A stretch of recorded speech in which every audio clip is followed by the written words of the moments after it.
46 is brought to you by Dr. George Leeks, Pahrumps optometrist since 1990, offering full-spectrum eye care for children and adults. Call today, 727-8300. News is also brought to you by J.K. Nelson Law. Call 727-9900 today for your free consultation. If you need a lawyer, you need Nelson.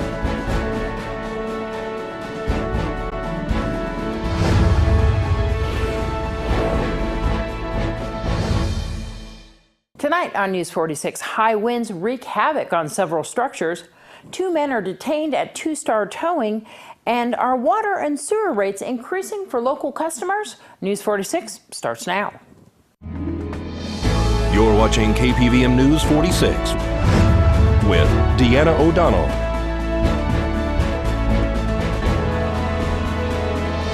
News 46, local coverage you can count on.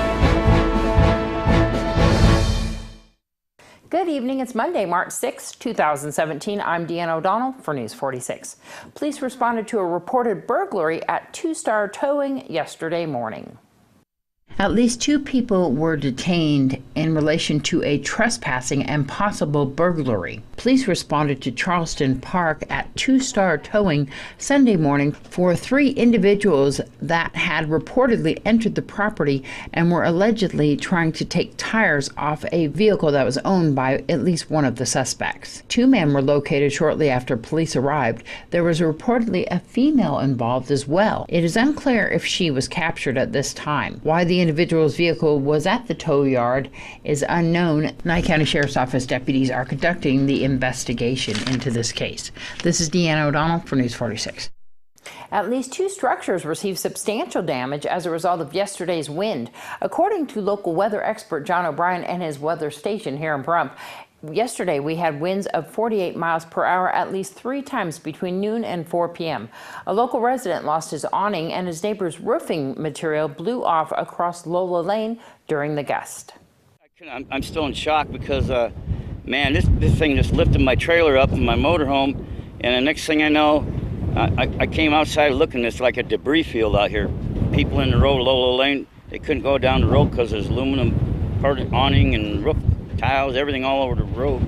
So there's debris everywhere. Was it just one storm or did it last for a while? Just real quick, like a tornado hits.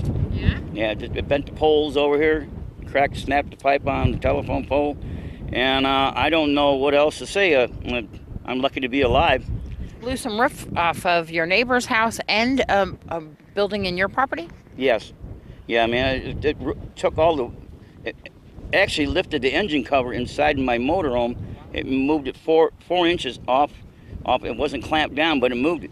And I was just scared to live in the daylight, man. It was totally amazing that I'm still alive. Did you call Valley Electric or the police to tell them about the debris? Yeah, I've called several times to the police. They haven't shown up doing nothing. And I reported this to Valley Electric, but they have not responded here either. So you got a lot of debris hitting this trailer. Is there anybody living inside of it? No. That's an abandoned trailer. I'm living in my motorhome because of other problems in the past. This originally had an awning on it, right? Yeah, the awning's ripped off. I mean, the awning's right there. It was wrapped around the telephone pole, but it's just amazing to me that I didn't get hurt. Well, your neighbor's property, he just put a new roof on? Yeah, brand new roof. I don't know even how to get a hold of my neighbor. His name is Matt, as far as I know, but they just put a whole brand new roof on it. The stucco's cracked, the building's cracked. The building next to me belongs to Steve that runs the old tire store here. It's you can see the cracks in the walls. Great Basin Water Company is proposing a rate hike from the Public Utilities Commission of Nevada. Formerly known as Utilities Incorporated of Central Nevada, Great Basin Water Company has requested to increase its monthly rates for water and sewer service to pay back money for completed projects. Nye County Commissioner Dan Chinhoffen gave his comments about the plan. Utilities Inc., which is now Great Basin, has decided they need yet another increase after increasing in the last 10 years, doubling everybody's rates. So I asked staff to prepare comments, and they did. And Utilities Inc. took issue with everyone except the doubling of rates in 10 years. And one of them was, we talked about lawsuits, that they shouldn't have all their lawyer fees in there because they sue at the drop of a hat. They'll probably sue me for saying that. But one of them was on the I, where they sued us because we drilled our own well, and we knew that we could provide our own utilities even if we were in their tariff area. They lost that part of the case. We had to give them an additional 17 acre feet of water rights, which is a lot more than, anyway. We made contentions. PUC took it seriously. They got us to give them all the data, all the backup, and we've done that. And now we'll see what the PUC does. But the PUC has to find on very limited areas and very limited facts, pretty much like every elected official.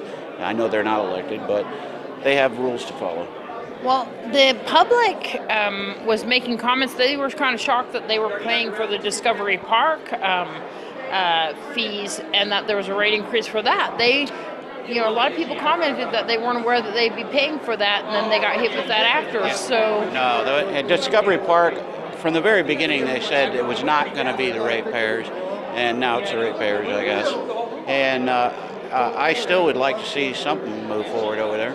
I mean, I had hoped we could save the golf course, but we couldn't. So. The few people who are on utilities in here shouldn't be paying for a park to round out their portfolio. So this rate increase, they have to go to the Public Utilities Commission to get this approved. Is there anything that the county commissioners can do? Nope. They are under the PUC. If it was a municipal utility, like I've talked about before, the PUC and then NDEP oversees them. If we, county or town, ran a utility, and we run 18 in the county already, but if we ran the utilities here in this town, it would be NDEP and us. So you're taking out another layer of government, but we have no control over them. PUC and NDEP has control over them. So they're talking about how much and how long a period of time? I'm not sure. I think anything is too much. You've already doubled the rates in 10 years.